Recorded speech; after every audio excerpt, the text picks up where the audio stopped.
കുമ്മിണിക്കുട്ടന്റെ തോന്നിയാസം അമ്പലത്തിൽ വേണ്ടട്ടോ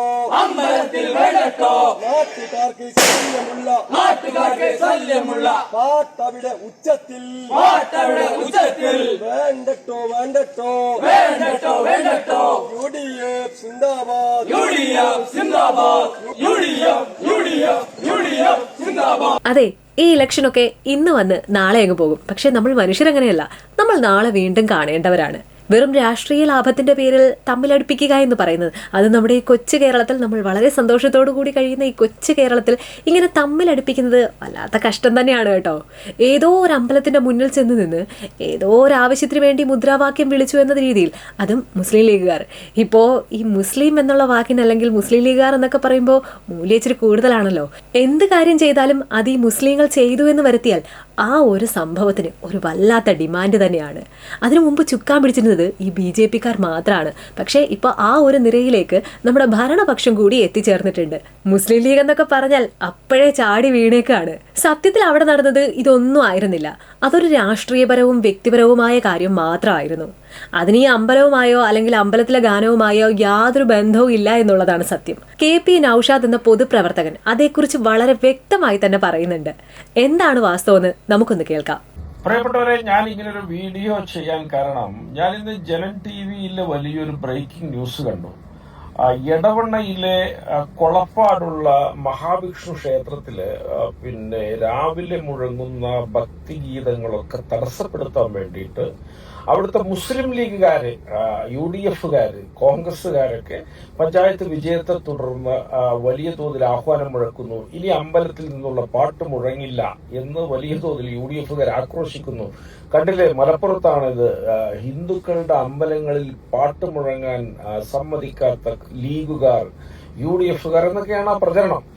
അപ്പോ ഇതിന്റെ ഒരു വസ്തുത വളരെ രസകരമാണ്. കാരണം ഈ കൊളപ്പാട് വാർഡ് കോൺഗ്രസ് സ്ഥാനാർത്ഥിയായ എന്റെ ചിരകാല സുഹൃത്ത് ശ്രീനി 90-ലധികം വോട്ടുകൾക്ക് ഇത്തവണ വിജയിച്ചു. അദ്ദേഹം 2005 അദ്ദേഹം ആ വാർഡിൽ നിന്ന് വിജയിച്ച കാലത്ത് ആ കാലം മുതൽ എനിക്ക് അദ്ദേഹത്തെ അറിയാം. അപ്പോ ഞാൻ ആ വിഷയം എന്താന്ന് പറഞ്ഞാൽ, അവിടുത്തെ മഹാവിഷ്ണു ക്ഷേത്രം അവിടെയുണ്ട്. ആ മഹാവിഷ്ണു ക്ഷേത്രത്തിന്റെ ഊരാളനും അതിന്റെ ഉടമയും ഒക്കെ അവിടുത്തെ താമരക്കുളം ഇല്ലത്തെ, തലയിൽ താമരക്കുളം ഇല്ലത്തെ നാരായണൻ നമ്പൂതിരിയായിരുന്നു. നാരായണൻ നമ്പൂതിരിയുടെ കൈവശമുള്ള ക്ഷേത്രം അദ്ദേഹത്തെ അനുനയിപ്പിച്ചും അദ്ദേഹത്തെ സോപ്പിട്ടും ശുദ്ധഗതിക്കാരനായ ബ്രാഹ്മണനെ പറ്റിച്ചുകൊണ്ട് ഒരുപടി ആൾക്കാർ സാങ്കേതികമായി നിയമപരമായി കഴിഞ്ഞ കുറെ കാലമായിട്ട് കൈയടക്കി. അതിനെ തുടർന്ന് ക്ഷേത്രത്തോടനുബന്ധിച്ച ഇല്ലത്ത് നിന്നുകൂടെ നമ്പൂതിരിയെ പുറന്തള്ളുക എന്നൊരു ലക്ഷ്യവുമായിട്ട് ആ ക്ഷേത്രം കൈയടക്കിയ കമ്മിറ്റി പ്രവർത്തിച്ചു പോരുകയാണ്.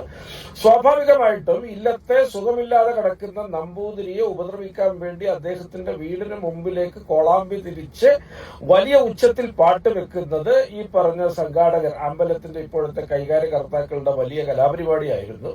നമ്പൂതിരിയുടെ മകനായ നാരായണ തിരുമേനിയുടെ മകനായ ജയൻ നമ്പൂതിരി കോടതിയിൽ പോയി അതിനെതിരെ ഉത്തരവ് വാങ്ങി 50 ഡെസിബലിന്റെ മുകളിൽ ശബ്ദം ഉയർത്തരുത് എന്ന ഉത്തരവ് കോടതിയിൽ നിന്ന് വാങ്ങിയതാണ്. എന്നാൽ ആ ഉത്തരവ് പോലും കാറ്റിൽ പറത്തിക്കൊണ്ട് ശുദ്ധഗതിക്കാരായ നമ്പൂതിരിമാരെ ഉപദ്രവിക്കുന്നത് ഈ പറഞ്ഞ കമ്മിറ്റിക്കാർ തുടരുകയാണ്. തീർച്ചയായിട്ടും താമരക്കുളം ഇല്ലത്തെ തിരുമേനിമാരുടെ, അവരുടെ കുടുംബത്തിന്റെയൊക്കെ വലിയ തോതിലുള്ള മനുഷ്യാവകാശമാണ് അവിടെ ഈ പറഞ്ഞ BJP-ക്കാരുടെയൊക്കെ നേതൃത്വത്തിലുള്ള ഒരുപാട് ആളുകൾ ലംഘിച്ചുകൊണ്ടിരിക്കുന്നത്. അതുകൊണ്ട് ഇത്തവണത്തെ തെരഞ്ഞെടുപ്പും നമ്പൂതിരി ഇല്ലത്തിന്റെ അവകാശത്തിന് വേണ്ടിയുള്ള ഒരു തെരഞ്ഞെടുപ്പായിരുന്നു കൊളപ്പാട് നടന്നത്. ആ തെരഞ്ഞെടുപ്പിൽ ജനമൊന്നടങ്കം നമ്പൂതിരി ഇല്ലത്തിന്റെ ആവശ്യത്തോട് ഒപ്പം നിന്നു. ആ ഒപ്പം നിന്ന കൊളപ്പാട്ടെ ശ്രീനി UDF സ്ഥാനാർത്ഥിയായി കൈപ്പത്തി ചിഹ്നത്തിൽ അവിടെ നിന്ന് മത്സരിച്ച് ജയിച്ചു. അദ്ദേഹത്തിന്റെ വിജയാഹ്ലാദ പ്രകടനത്തിൽ തീർച്ചയായിട്ടും ഈ പറഞ്ഞ എതിരെ നിന്ന ആളുകളുടെ ദുഷ്പ്രവൃത്തിക്കെതിരെ കോടതി വിധി പാലിക്കണമെന്ന മട്ടിൽ അവിടെ മുദ്രാവാക്യം മുഴങ്ങിയിട്ടുണ്ട്.